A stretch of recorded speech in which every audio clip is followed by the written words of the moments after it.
নমস্কাৰ ছাৰ বাইদেউসকল।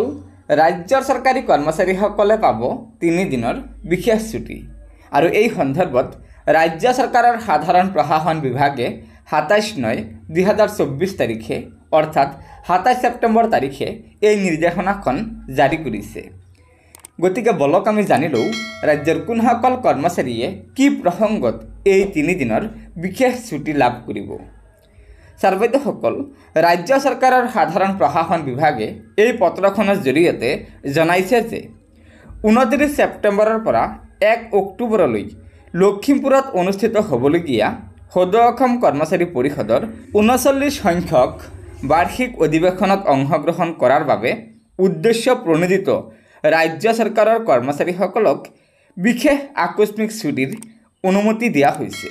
কিন্তু এডিআৰই পৰীক্ষাত কৰ্তব্যৰত বা নিয়োজিত কৰ্মচাৰীসকলক জৰুৰীকালীন অৱস্থাৰ বাহিৰে কোনো ৰেহাই বা ছুটি প্ৰদান কৰা নহ'ব।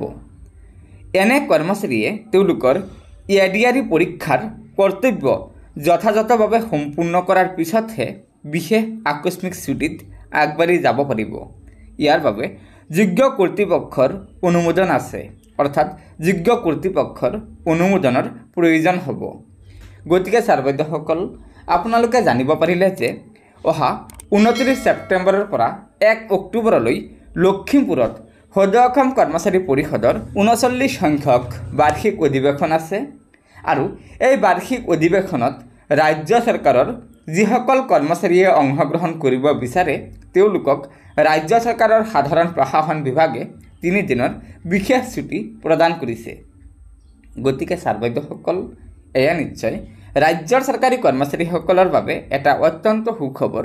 সেয়েহে লগৰ বন্ধুবৰ্গক এই ভিডিঅ'টো শ্বেয়াৰ কৰি আজিৰ এই সুখবৰটো জনাই দিব আৰু নতুনকৈ অহা ছাৰ বাইদেউসকলে অনুগ্ৰহ কৰি আমাৰ এই চেনেলটো ছাবস্ক্ৰাইব কৰি ল'ব। ধন্যবাদ।